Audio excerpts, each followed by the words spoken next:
இங்கே வந்திருக்கக்கூடிய பத்திரிகை மீடியா என்னுடைய அருமை சகோதரர்கள் அத்தனை பேருக்கும் வணக்கம். இரவின் விழிகள் ஒரு ஊமை விழிகள் மாதிரி பெரிய வெற்றி அடையணும். பெரிய சந்தோஷம். மகேந்திரன் ப்ரொடியூசர் இப்போதான் சொன்னார், எங்கள் கட்சிக்காரன் என்ன காலையிலேருந்து ரொம்ப ப்ரெஷர் போட்டு கூப்பிட்டாங்க. அப்போவே நினச்சேன் நான் இதுக்குள்ள ஏதோ உள்குத்துருக்கேன் அப்படின்ட்டு. இங்கே வந்தே ஆகணும்னு அடம் பிடிச்சிட்டாங்க. இதெல்லாம் பார்த்தாதுன்ட்டு நேற்று தானே சாரி அந்த சண்டே அன்னைக்கு நடிகர் சங்கம் பொதுக்குழு நடந்துச்சு. ஏன்னா ஒருத்தர் ஓடி வந்து வரவேற்றாரு. நான் ஒரு யார் ஒரு நடிகர் சங்கத்தை வரவேற்கிறப்ப தான் டேரக்டரு சார் உங்களுக்காக தான் நின்றுக்கிட்டு. அப்போ தான் தெரிஞ்சு சார் இங்கே ஏதோ ஒரு பொலிட்டிக்கல் திங்ஸ் இருக்குன்னுட்டு. வாழ்த்துக்கள் மகேந்திரன், ஹீரோவாக நடிச்சிருக்கீங்க. வில்லனாகவும் ட்ரை பண்ணியிருக்கலாம், இல்லை வில்லன் கூட பண்ணியிருக்கலாம். ஒன்றும் வாய்ப்பு கட்டாயமாக இருக்குது. கலைஞரில் நீங்கள் அண்ணன் ஆர்வி என்ன டக்குன்னு கிளம்பிட்டாங்க. நிறைய விஷயம் சொல்லிட்டு போனாங்க. அதில் அவர் ஒரு பாயிண்ட்டை சொல்லிட்டு போனார், சினிமா அப்படின்ட்டு அந்த ரிலீஸ் பற்றி. இப்போ ரிலீஸ் அப்படின்னோடனே திமுக காரன் பக்கம் டக்குன்னு திரும்பிடுவாங்க. நானே பேசியிருக்கேன் நிறையா. ரிலீஸ்னோடனே ஏன் அந்த பக்கம் திரும்புகிறாங்கன்னு எனக்கு தெரியல. அப்போ ஒருவேளை அவங்க ரெட் ஜெயின்ட்டு சொன்னாங்கன்னா ஏன் ஏடிஎம்கே பீரியடில் ரெட் ஜெயின் படம் பண்ண இல்லையா, அந்த 10 வருஷமும் அவங்க படங்கள் பண்ணிட்டு தான் இருந்தாங்க. உடனே இந்த பக்கம் திரும்பிடுவாங்க. அதுக்கப்புறம் ரெட் ஜெயின் பண்ணாத படங்களே 1000 தேட்டர் 800 தேட்டர்னு எடுத்துக்கிட்டு தான் இருக்காங்க. அந்த கம்பெனிஸும் நம்ம எல்லாருக்கும் தெரியதான் தெரியும். பட் இந்த பக்கம் திரும்புவாங்க. பட் இது ஹேப்பன்ஸ், அது ஒன்றும் பண்ண முடியாது. ஆனால் பட் அதுக்குள்ளே ஒரு உண்மை ஒன்று இருக்குது. அவங்க சொன்ன மாதிரி 12 படம் இப்போவும் தான் வருது. நமக்கே அதில் ஒரு சின்ன வருத்தம் இருக்குது. ஏன்னா நானும் இயக்குனர் ஆனதுனால எனக்கு அந்த வழியை புரிஞ்சுக்க முடியுது. சார் ரிலீஸ் ஆனப்போ 2 வாரம் படம் ஓடிட்டு இருந்தது. 253 தேட்டர் ரிலீஸ் பண்ணோன்னு நினைக்கிறேன். நீங்கள் தான் சப்போர்ட் பண்ணீங்க. அப்புறம் 2வது வாரம் 180 சம்திங் போச்சு. ஆனால் 3வது வாரம் படம் இல்லை. அந்த பெயின் எனக்குமே இருக்குது. பட் அதுக்கு ரொம்ப பர்டிகுலராக இந்த நான் ஒன்றும் கேட்டேன், ஒரு 25 நாள் ஒரு போஸ்டர் ஓட்டுறதுக்கு ஒரு டைம் கொடுங்கன்னு கேட்டேன். இல்லை ஒரு 50 நாள் ஓட்டுறதுக்கு ஒரு ஷோஸ் கொடுங்கன்னு கேட்டேன். பட் கொடுக்க முடியல. அது ஒரு காலத்தில் படத்தை 50 நாளோ 100 நாளோ ஓட்டுறதுக்கான ஒரு டைம் கொடுத்தாங்க இல்லையா, அந்த டைம் இப்போ கொடுக்கறது இல்லை. பட் அவங்கள குறை சொல்கிற அதே சமயத்தில் ஆடியன்ஸும் ஒரு படம் ரிலீஸ் ஆன ஒரு வாரத்துக்கு அப்புறம் என்ன பண்ணிடுறாங்கன்னா, அதை இன்னொரு 1 வாரம் 10 நாள் ஓடிடியில் வந்துடுமே, இது எதுக்கு நம்ம வந்து தேட்டரில் பார்க்கணும் அப்படின்னு சொல்லும்போது ஒரு படத்தினுடைய ஆயுள் காலம் இப்போ ஈசல் மாதிரி 10 நாள் 12 நாள்னு மாறி போச்சு. ஸோ நம்ம அதை நம்ம அது மேலே கிளைமிங் பண்ணும்போது கூட கொஞ்சம் யோசிக்க வேண்டியிருக்குது. Claiming right or wrong. Claim பண்ணுவோம், சார் சொன்ன மாதிரி கிளைம் பண்ணுவோம். 50 நாள் 60 நாள்னா சார் சொன்னாங்க 60 தேட்டர் எங்களுக்கு வரும், 60 தேட்டர் இன்னொருத்தருக்கு போகும், 60 தேட்டர் இன்னொரு தேட்டர் போனால் ஸோ 50 தேட்டரோ 60 தேட்டரோ ஷோஸ் வந்து 3 ஷோவோ 2 ஷோவோ இருந்ததுன்னா அது 50 நாளோ 60 நாளோ இருந்தால் தான் ஆடியன்ஸ் அப்போ பார்க்க முடியும். அவங்களுக்கு அண்ணன் சொன்ன மாதிரி அந்த டாப் 10 ரைட், அந்த டாப் 10ல் வந்து 1 2 3 நாள் சொல்கிறதுக்கே 5 6 வாரம் 7 வாரம் 8 வாரம்லாம் எடுக்கும். இப்போ அது இல்லையே. படம் ரிலீஸ் ஆகுது, ரிலீஸ் ஆன 2வது ஷோலேயே எழுதிடுறாங்க.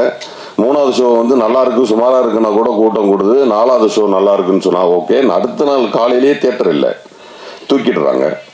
ஸோ இது பிஸ்னஸ் கம்ப்ளீட்டாக கன்வெர்ட் ஆகிடுச்சு, கம்ப்ளீட்டாக மாறிடுச்சு. அதை நம்ம வந்து புரிஞ்சுக்கிட்டு அதுக்கு தகுந்த மாதிரி தான் படம் பண்ணணுமே தவிர, இப்போ ப்ரொடக்ஷன் சைடில் ப்ரொடியூசர்ஸ் வந்துட்டு ஒரு தடவை சார் விஷால் சார் பேசியிருந்தார், சின்ன ப்ரொடியூசர்ஸ்லாம் இனிமேல் வராதிங்க அப்படின்னு. உடனே நான் தான் முதல் கண்டன குரல் கொடுத்தேன், நேரடியாகவும் போய் சந்தித்தேன், இன்டர்வியூஸ்லாம் கொடுத்தேன். பட் அவர் சொன்னதோட சென்ஸ் என்னவா இருக்குன்னா, சின்ன சின்ன படங்கள் எடுக்கிறவங்க உஷாரா இருங்கிறது தான் சென்ஸ்.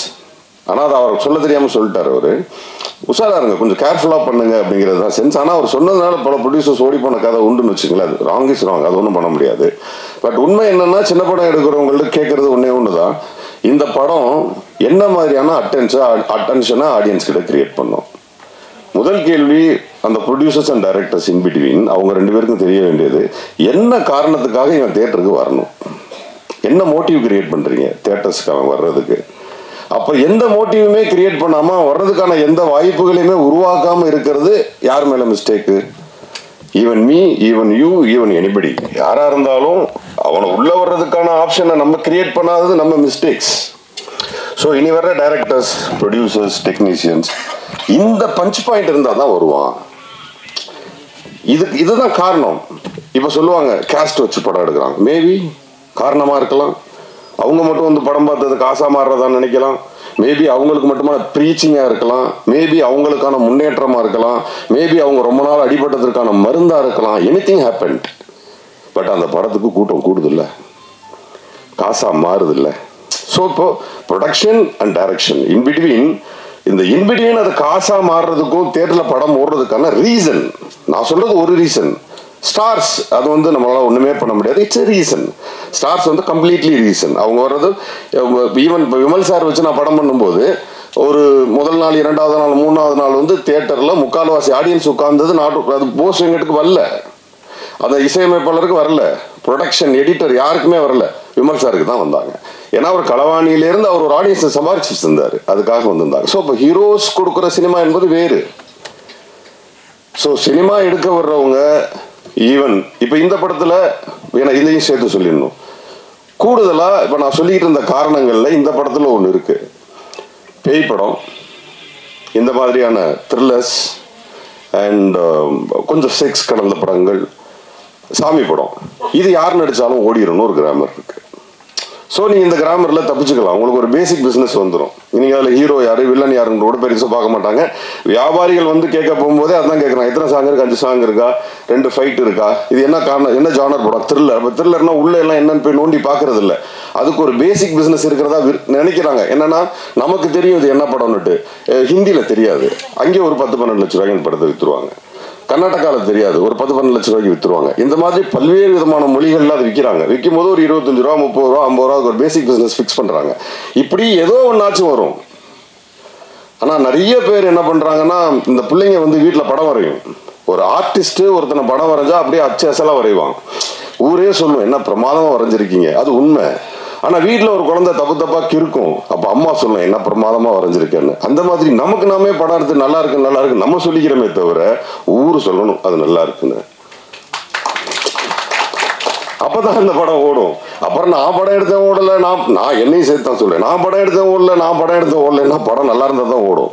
இப்போ படம் நல்ல படம் என்பது வேறு, அது பல விருதுகளை எடுக்கும். 2 படமும் நிறைய விருதுகளை எடுத்துச்சு, அந்த மாதிரி நிறைய விருதுகள் எடுத்தது, அது திருப்தி தரும், அதுதான் தருணம் எங்களுக்கு தெரியும். பட் பணமாக மாறக்கூடிய திரைப்படங்களுக்கு யார் மேல பிளேமிங் நீங்க வச்சீங்கனாலும் தப்பு. ஈவன் தியேட்டர்ஸ், டிஸ்ட்ரிபியூட்டர்ஸ், ப்ரொடியூசர்ஸ், இவங்க யார் மேலேயும் நீங்க பிளேமிங் பண்ணவே முடியாது. பண்ண சொன்ன மாதிரி ஒரு விஷயம் வேணா பண்ணலாம், எனக்கு அது கொஞ்சம் வருத்தமான விஷயமும் கூட. சமீபத்தில் கூட நடந்துச்சு, ஒரு ஸ்டாரோட படம் வருது, உடனே அந்த சமயத்துல வெளியாக இருந்த சின்ன படங்களை பூரா எல்லாம் பின்வாங்கிறதே நான் பார்த்தேன். அந்த டேட்ல படம் வருதுன்னு சொல்லிட்டு முதல் நாள் போஸ்டர்ல வருது, சாரி பேப்பர்ஸ்ல வருது, ஒரு 10 நாள் பப்ளிசிட்டி பண்றாங்க. ஆனா இல்ல அது பெரிய படம் வருது, ஏன் பின்வாங்குறீங்க? ஏன் பெரிய படம் தோத்தது இல்லையா? பெரிய படம் தான் தோக்குது. சின்ன படங்களோட அதிகமா தோக்குறது பெரிய படங்கள் தான், அவங்களுக்கு தான் பாதிப்பு அதிகம். ஏன் விட்டு கொடுக்குறீங்க? போராட வேண்டியதானே, படத்தை ரிலீஸ் பண்ண வேண்டியதானே. அதே படத்தை நீங்க லேட்டா ரிலீஸ் பண்ணி ஓடின படம் லிஸ்டே நான் சொல்லுவேன், நீ அன்னைக்கே ரிலீஸ் பண்ணி இருந்திருக்கலாமே. அப்ப என்ன ஆகுதுன்னா, அவங்கள பயந்துக்கிட்டு நீங்க வெளியில வரும்போது சார் சொன்ன மாதிரி 150 தியேட்டர் 100 தியேட்டர் 100 ஷோஸ் 100-200 ஷோஸ்ன்னு சொல்லிட்டு அந்த ஷோஸ் எல்லாமே அவங்களுக்கு போகுது. தே பிளேட், அவங்க நல்லா விளையாடுறாங்க. ஏன்னா களத்தை நீங்க தான் கொடுத்தீங்க, எதுக்கு களத்தை கொடுக்குறீங்க? நான் ஏற்கனவே ஒரு ஆக்சுவலாக இப்போ வந்து ப்ரொடியூசர் கவுன்சில் எல்லாம் சேர்ந்து போய் பேசியிருக்காங்க, டிஸ்ட்ரிபியூட்டர் கவுன்சில் எல்லாமே வந்துட்டு துணை முதல்வர்கிட்ட போய் பேசியிருக்காங்க. டிக்கெட் நிர்ணயம்லாம் நீங்களே பார்த்துக்கோங்க, கவர்மெண்டே இதை போய் பண்ணலான்ட்டு. இதை நான் கிட்டத்தட்ட 2 மாதங்களுக்கு முன்பு நான் பேசியிருக்கேன். நான் என்ன கேட்குறேன், முழு அதிகாரமும் யார்கிட்ட இருக்கு? பணம் போட்ட ப்ரொடியூசர்ஸ் கிட்ட இருக்கு. ஆனால் நீங்கள் என்ன பண்ணுறீங்க, 2 கோடி ரூபாய் 3 கோடி ரூபாய் சொத்து தானே ஒரு திரைப்படம். 10 கோடி இருந்தால் 10 கோடி ரூபாய் சொத்து தானே உங்கள் திரைப்படம். உங்க சொத்தை தூக்கி கொண்டு யார்ட்டையா கொடுப்பீங்களா? உங்க நிலத்தை யார்ட்டையா கொண்டு கொடுப்பீங்களா? யார் பேர்லயா எழுதி வைப்பீங்களா? உங்க வீட்டை யார் பேர்லயாவது எழுதி வைப்பீங்களா? படத்தை மட்டும் ஏன் இன்னொருத்தன் பேர்ல எழுதி வைக்கிறீங்க? என்ன பயம் உங்களுக்கு? என்ன பயம்? படம் எடுக்கிறவளுக்கும் 10 கோடி ரூபாய் போட்டு படம் எடுக்கக்கூடிய தைரியம் இருக்கு உங்களுக்கு. தியேட்டரை பிடிச்சி படம் ரிலீஸ் பண்ண தெரியாதா? அப்ப நீங்க பிசினஸ் கத்துக்காம வந்திருக்கீங்க உள்ள. பிசினஸ் தெரிஞ்சுக்கிட்டு வாங்க. 10 கோடி 15 கோடி 5 கோடி 8 கோடி 3 கோடி என்ன வேணா போடுங்க, வாங்க. ஒரு படம் எடுக்கிறாரா, அசிஸ்டன்ட் ஒர்க் பண்ணுங்க. ப்ரொடக்ஷன் பண்றாரா, அவர் கூட ப்ரொடக்ஷன்ல ஒர்க் பண்ணுங்க. டிஸ்ட்ரிபியூஷன்ல கத்துக்கங்க, அப்புறம் வாங்க சினிமாவுக்கு. அப்புறம் தோத்து போயிட்டேன்னு அழுகிறதுல எந்த பிரயோஜனமும் கிடையாது. கத்துக்குங்க. எனக்கு ஆசையா இருக்கு, டிஸ்ட்ரிபியூஷன் கத்துக்க போறேன், பண்ண போறேன், சீக்கிரமே பண்ணுவேன். தோக்குறேன்னு ஜெயிக்கிறேன்னு பண்ணணும். டிஸ்ட்ரிபியூஷன்ல தான் பிரச்சனை வந்து நின்றுது கடைசியா. அதை யார்ட்டையாவது தூக்கி கொடுக்க வேண்டியிருக்கு. நம்ம அவ்வளவு சிரமப்பட்டு ஒரு படத்தை ரெடி யாரை கொடுத்துட்டு கெஞ்ச வேண்டியிருக்கு. ஏன் கெஞ்சணும்? இனி வரும் காலங்களில் ப்ரொடக்ஷன் பண்ணுறவங்க படத்தை எடுத்துட்டு நீங்களே ரிலீஸ் பண்ணுங்க. ஏன் யாரு பின்னாடியும் ஓடுறீங்க? அப்புறம் திமுக பண்ணுச்சு, அதிமுக பண்ணுச்சு, அவர் யாரெல்லாம் இங்கே பண்ணலை. உங்கள் பயம் உங்கள் கண்ணுக்கு முன்னாடி நிற்கிறதெல்லாம் பூதம் மாதிரி இருக்கு. பயப்படாமல் படம் பண்ணுங்க, செய்யுங்க. இந்த திரைப்படம் வெற்றியடைய வாழ்த்துக்கள். நன்றி.